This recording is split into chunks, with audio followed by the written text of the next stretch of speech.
South Asian drag is generally very realness. So I've been with Trikone since the beginning. So initially we were doing a lot of plays and there weren't that many parties, but we were doing a lot of plays. So, and that's how I meet all my friends. Drag couple. Boys by day, ladies by night. Damn! Welcome to Under the Brown Rainbow, where South Asian queer stories come to life. I'm your host Kashif, and this podcast is proudly presented by Trikone Australia. In each episode, we dive into the diverse and often unheard narratives of the South Asian LGBTQI+ community, celebrating love, identity, and resilience. So my dears and my queers, join us as we honor the stories that shine brightly under the brown rainbow.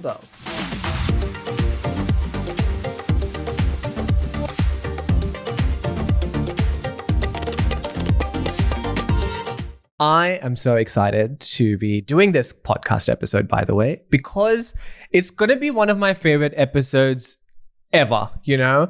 And that's because I get to sit with two of my besties, but also Australia's one-of-a-kind drag queens. So as you can see and as you can hear, first of all, welcome to Under the Brown Rainbow. I'm Kashif, your host. And today I have with me on my, now I'm going to get this right. On my left, yes, I've got the one and only, the queen of Bollywood, Shiela Dickshit. Oh, how are you all? How are you, darling?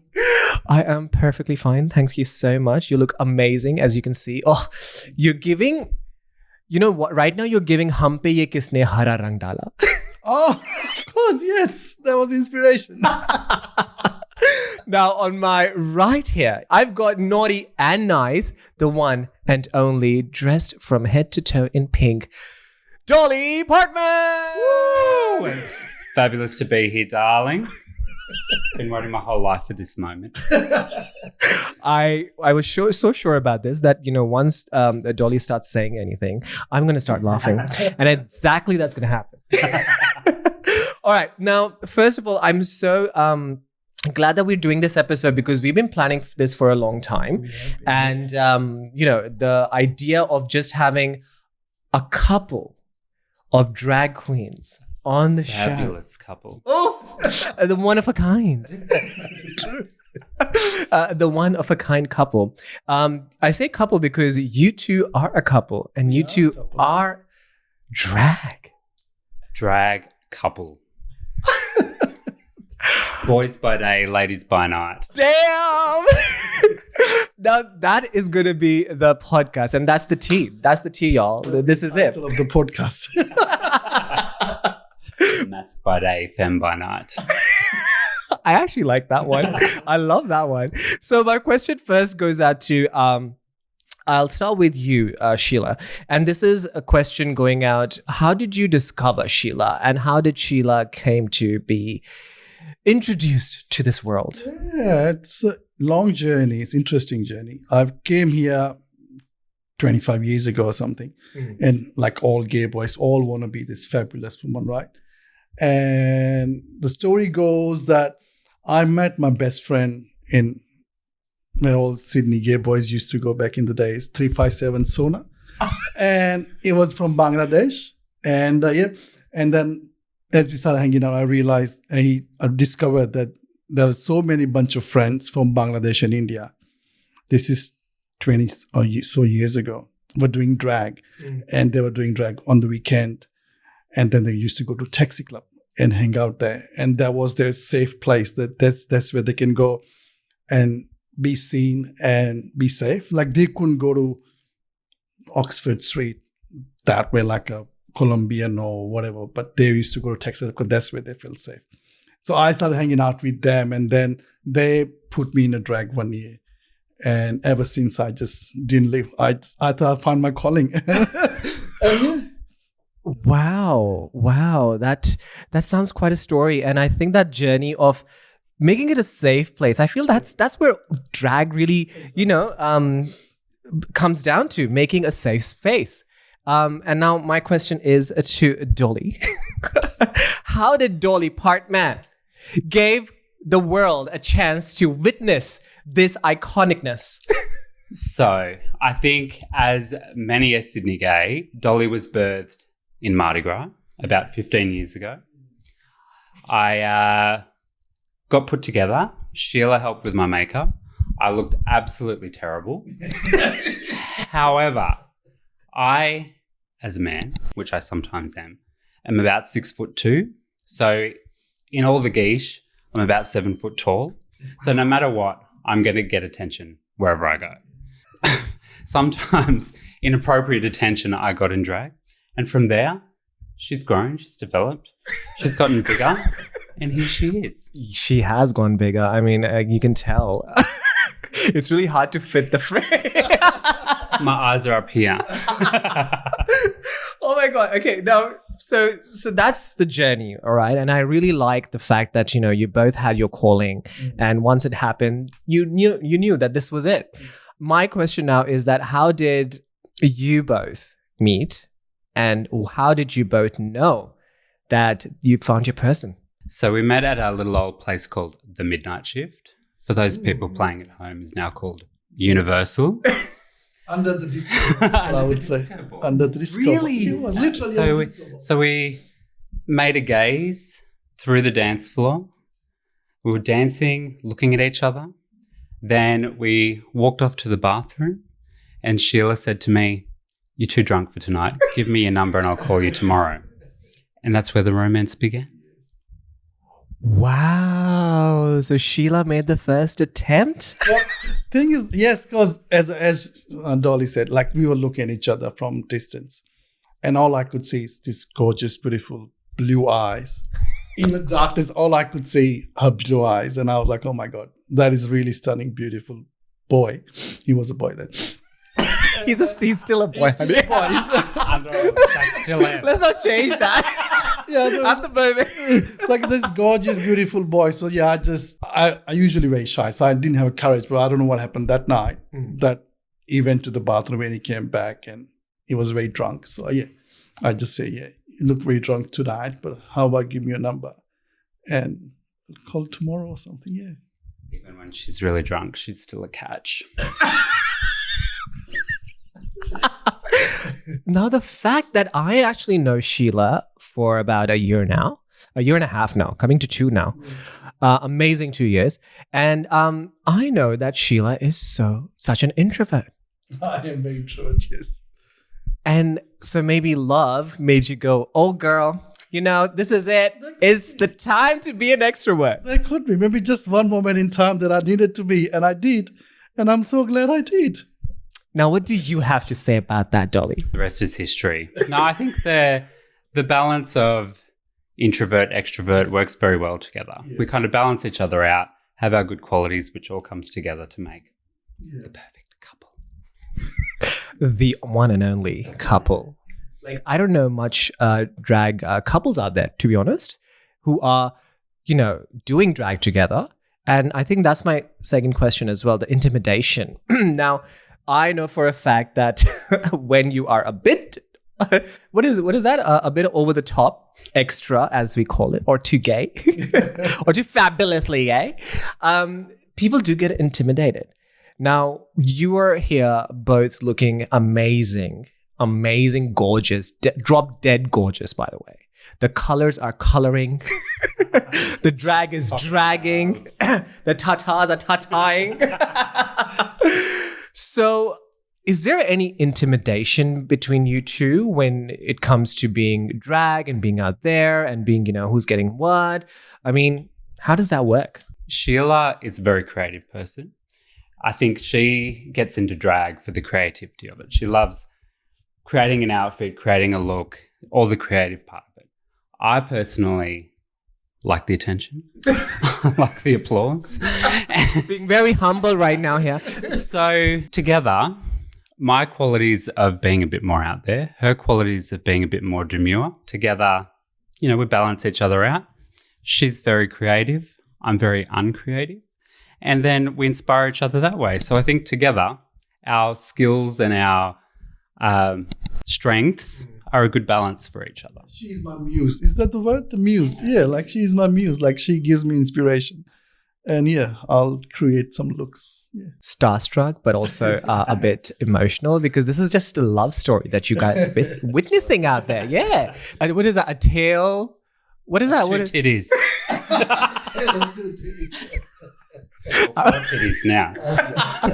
Technically, I'm also growing, so you know. 6 titties. 6 titties. Okay, now this question, I feel like I've been thinking about this, and I really want to say this, that, you know, I think that the queer culture is that when we put anything out there, like me in my fashion, you know, avatar, or you in your drag, there's always a message or some purpose that we want other people or other queers to look at us and go like, hey, it's normal, I can do that. And you know, so when you are drag, and I've seen you both out and out in every Mardi Gras event, since I've actually, you know, witnessed your amazingness. And it's either whether it's with Trikone or whether it is with someone else.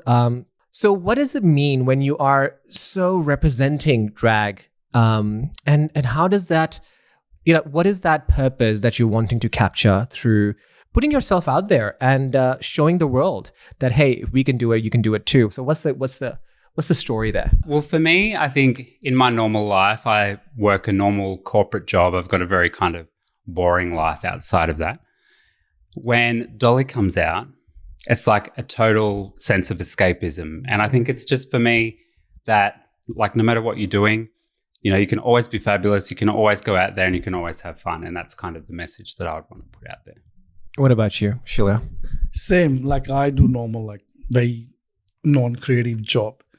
Like pays the bill and provides me for everything we do. But it's and the bill has been paid. But yeah, that's the thing. Like, yeah, be fabulous. Yeah, I don't know. I think that's exactly the messaging, because somewhere, you know, I would say this because it really touches my heart when you're doing what you're doing just because to escape, or just because you want to express, or just because you feel great or better. But somewhere a queer teenager or a 14-year-old or a 15-year-old is looking at us and saying, oh my God, I'm actually normal. If they can do it, I can do it too. You know, and somehow we become these inspiration figures, which is very interesting and very fascinating at the same time. Now, my question to you is, Sheila is South Asian. She is Queen of Bollywood. She is Madhuri Dickshit. She is giving Devdas right. Right? I can go on and on. She is Hira Mandi right now. That's right. Malika Jan. But you, as a white, male, how has her uniqueness about South Asian drag, has it been different? What have you noticed what is different from your drag that you feel a bit, wow, that's different, I didn't see that coming? South Asian drag is generally very realness, trying to look as feminine and as real as a woman as possible. Mine is obviously like, this is all natural looking obs. So I think together, obviously, Sheila has taken some inspiration from my like overt femininity. And I think I've taken inspiration from that kind of, I guess, a bit more classy, a bit more demure way that Sheila presents herself to the world. Now, what do you have to add, Sheila? So now this question is now going to go towards you with what have you noticed in Dolly Partman's whiteness drag? I'm going to call, and so it's so easy for us people of color to call someone white, and I just don't really, I'm not comfortable with it. But as you know, white drag, what do you think? White drag. I'm not comfortable with it, but white drag. As a white person doing drag, right? What do you see as different from a South Asian person doing drag? So I started out as a realness, is like try to be as womanly as possible. So wearing all the Indian outfits and flat hair like we all wear. But then, meeting her and watching RuPaul's Drag Race and all that, you can see you can add on to your femininity. And so that's why I start adding that kind of element into my South Asian drag. So I still like some like when chunni or a bindi sometime, or wear Indian jewelry and stuff to like try to combine like fusion into together. Sometimes she to the culture, but still take it as well. So like we all inspire each other. Yeah, fusion drag basically. Yeah. And I like that where this is going, because it's kind of Western, but also at the same time, it's South Asian, and it's just like a mixture, which is amazing. Exactly. Now, this is a question, and anyone can jump in and talk about it. And my question would probably be that I'm thinking about it. Okay, now this question is going out to either one of you who wants to reply. Now, we live in a world where we see the drag culture or just being drag itself being a bit talked about in a negative space, like they're saying that maybe you're brainwashing the kids, or you are giving them something to think about which is not already there, and creating a narrative. And I know this is a bit political, but what do you have to say? Because you genuinely love drag, and from what I have heard so far, it's just pure being yourself, finding that love, and it's giving love and just inspiring people or fellow queers. But then when it's being talked about in a negative space like that, how do you feel about that? Yeah, it's definitely a hurtful thing that people are kind of weaponizing it as a tool to kind of, cast off an entire community. I mean, I personally do it for the love of it and for the creativity of it. But I grew up in the country, New South Wales. I never saw a drag queen in my life before really moving to Sydney and out of there. If I had the exposure to that earlier on in life, it would have been a really beneficial thing for me. So, obviously drag, story time, all those things are kind of being weaponized. But I think it's obviously a very positive thing to have representation out there and for kids to see that, there's all types of people in this world. And it's actually really kind of that it's being used against the community to kind of say that, these people are bad and trying to get to kids is actually really hurtful.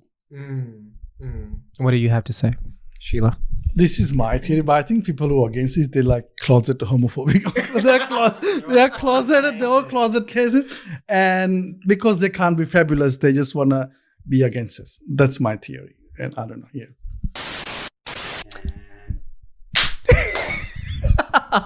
All right, take two. What happened? What happened, ladies? Well, we were too hot to handle. So actually, for you playing at home, the camera said it's too hot. I'm not going to say why it got too hot. Things happened, and as you can see, the wardrobes have popped out. There's been some malfunctions there, but we are back. We're back, baby.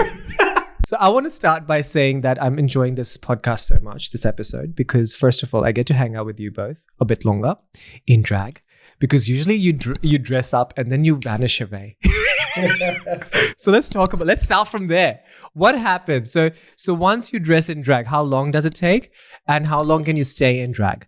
Well, it depends. So really, we could get ready in about an hour or so, but we like the process. So we sit there, we have champagne, we listen to music, we enjoy the process.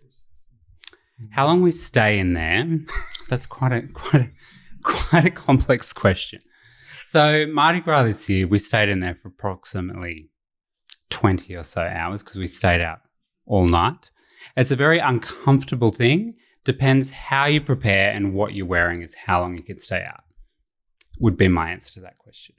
As she said, like, we love the process. So I would love to take 4 or 4 hours to get ready. Everything, just take your time putting foundation on, then you let it bake for hours. And so I would like to take 4 or 5 hours. But then what happens is when you're ready, you're tired. So then you don't want to go out. You just want to just stay at home. But you need to go out because you put in so much effort. Beautiful. So that's what happens. But I like the process. Yeah. Perfect. Now coming out and, obviously dressing as drag, being comfortable is so important. Yes. And I do want to ask this, that you've been with Trikone for such a long time. I think that ever since I've seen Trikone, I've seen you both in Trikone, representing the drags. So how is it being in Trikone, and what is about this community that brings you out? So I've been with Trikone since the beginning. So initially we were doing a lot of plays. And there weren't that many parties, but we were doing a lot of plays. So, and that's how I meet all my friends. Because when I came here, I was closeted. I didn't know many gay people. So that's how I make friends. And I've met a lot of Lifelong friends. Lifelong friends through Trikone. Yes. Yeah. And yeah, exactly. So that's the good part of being like you just meet like-minded people and you click with people. And then you just grow as a human being as well. So that's what I like about Trikone. And now they have parties and stuff, so I can express myself, and provide safe space for us as well. So that's wonderful. Aww, and enjoy the fellow drag queens at Trikone, Dolly. We were there when it all started, and it was just a community kind of group. It was really like a support group, really. And just to see how it's kind of developed over the years into kind of a cultural group that has dance parties, that have plays, that have festivals, everything. It's kind of been quite amazing because I guess when we first met about 18 years ago, you probably didn't see too many South Asian guys out on the scene. Whereas now if you go out to a club, you see a lot of them, and just to see how it's grown and how it's its own subculture in the Sydney gay culture has been quite amazing to see over all these years. And when we talk about South Asian culture, especially for drags, I feel, and this is a question coming a bit more from a cultural perspective, and that is, what is the difference between being a drag and being trans? How do you differ that? All right. So I personally identify myself as a man or sometimes non-binary, because it depends how I feel. But as a man, I do drag as a creative outlet for blowing my steam, or what do you call it? So I like the process of getting a drag, but I don't identify as a female. So that I don't think I'm a trans, and I'm a gay man who likes to dress up in a drag. That's how I identify. Getting into drag for me is the ultimate tribute to a woman. Like, I love women. It's the ultimate expression of femininity and what I think it feels like to be a woman. So I don't actually want to be one, but I want to pay tribute and be a strong representation of a woman when I get into drag. So is it fair to say that if you are, if you perform drag or if you like to dress up as drag, you're necessarily not targeting or moving through as becoming a trans man or a trans woman? No, it's more of a tribute to women. And I think every drag queen has their inspiration of women that they find inspirational and strong. And I think that blends itself into every drag queen's aesthetic, and how they behave is what they perceive as femininity and who they looked up to as like strong women in their lives. And I personally know a couple of drag who started out as a drag and now they transition into female. But that's not who I am. I think everyone's journey is different. Some people discover themselves and I think this is who I am and this is I want to be, and then they transition into female. Whereas I'm no. I think some people start out in drag and go, actually, this is who I am. I can safely say that this is not, I don't want to be a woman, but I appreciate and respect women so much that I like to do it and pay tribute to them. But then I can go back into my life as a man, and that's how I perceive drag. Perfect. Now, let's talk about being more drag, and then let's talk about the accessories. Like, look at this: the wigs, the dresses, the accessories. Like, how much accessories do you both have combined together? And do you have a number in mind? It's indefinite. I got. It's not a number. There is no number. So, but see, Dolly could tell me that every time I go to shopping center, Westfield, wherever, I just go to Lovisha. I only go to this woman section. I would never go to men's section. I don't buy anything men. Sometimes we go out shopping and I want to look for, cute boy clothes. And she just wants to go through all the dresses and look at all of that stuff. And it's like, hang on a minute, let's go look at real clothes. But I will say we live in a 3-bedroom apartment. We had 1 bedroom dedicated to our drag. It's starting to like grow into another bedroom. There's just 2 of us that live there, by the way. And if you saw it at the moment, there's glitter, there's jewelry, there's dresses. The whole place is covered in drag. But it is Pride Month, so that is acceptable. But it's pretty much like that every day of the year. And just to confirm, you make all these dresses by yourself, most of the stuff. Not this one, but I usually, when I do proper drag, I make my own dresses. Yes. So Like you give me the friend dress. This is like it's like normal woman dress. Yeah. this is our power woman dressing. But so, yes, she does make a lot of her own clothes, but she also has an obsession with shopping. So there's probably about 3 or 4 parcels arriving every single day of the week. Sometimes dresses, sometimes jewelry, sometimes anything, but it's coming constantly. I like to collect things. So I don't have anything in my... No, it's collecting. So I like to collect things. And then, like putting this drag together, I had like everything ready. Then I just, okay, we have all these options. Let's just pick this and put things together. So then I don't have to go and do shopping. I already have this in handy that I can just look together. True. And I think that if I know that Sheila is known in the community for all the glamazon iconic jewelries, all of my stuff, most of my stuff is always you. And a lot of, other people do get a bit jealous because they can't access all that stuff, but I get to get the instant access, which I'm so, fortunate and happy and proud about. But now my last question, and this is how we're going to do this, because this is a very impromptu question, and I haven't told this question to both of them, that what I'm going to ask them. Now, see, I know that how long have you been with each other? It's either 17 or 18 years. We don't know exactly. So there's a story in that as well. So we met each other and then I got sick for like 3-4 months. Oh, wow. So then I think we've been texting each other and we didn't see each other for a long time. And then we met and then we've been inseparable ever since. So we don't know exactly when it happened. So we just go by, I think I was just finished my big milestone birthday and I just finished my other milestone birthday. So it's been 20 years since. So I think it's around 20 years. That's what, 19, 20 years. Okay. We don't have a date. We just.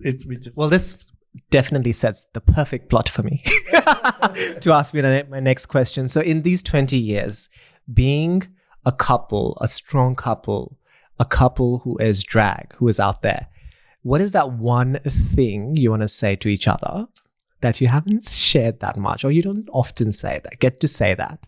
So who's going to start that? I just love and admire her or him so much. The drive she has, persistence she has.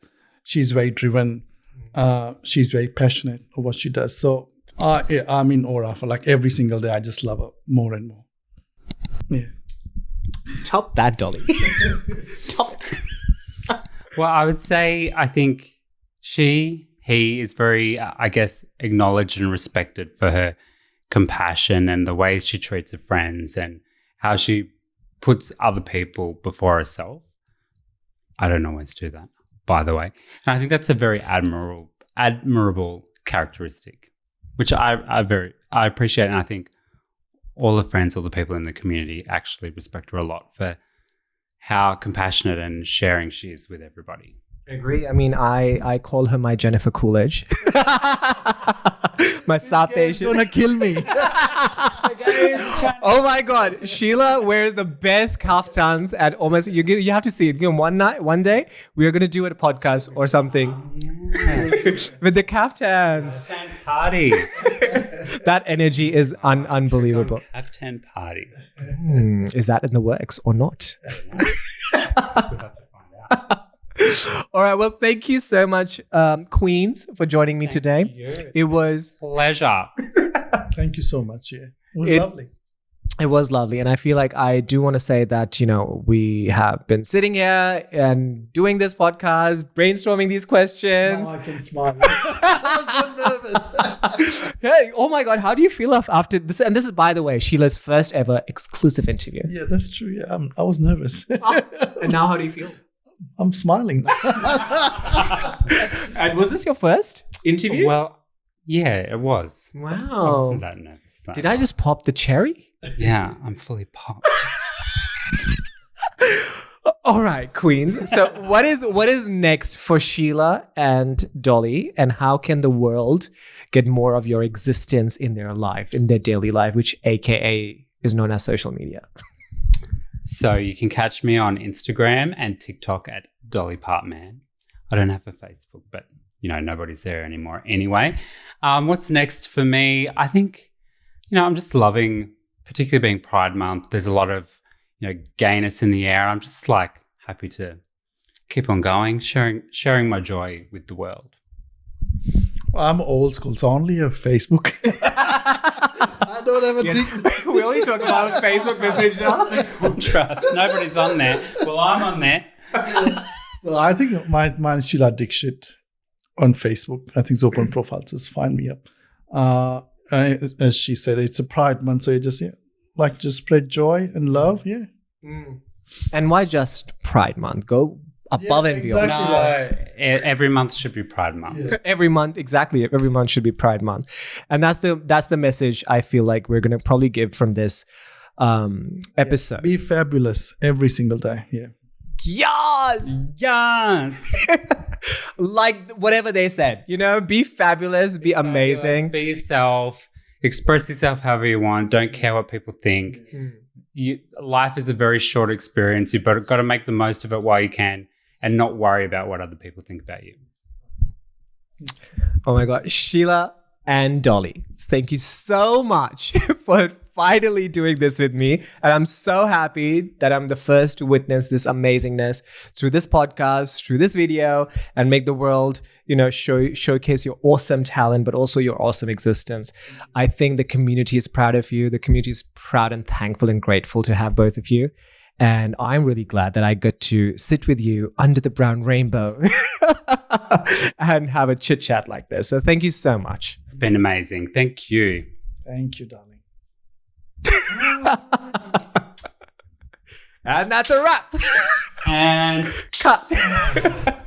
Thank you for joining us on Under the Brown Rainbow, which is proudly presented by Trikone Australia. If you enjoyed this episode, please subscribe to the podcast and share it with your family, friends, and allies. Follow us on social media and feel free to reach out with your own stories. This is Kashif signing off. Until next time, my dears and my queers, keep shining brightly under the brown rainbow.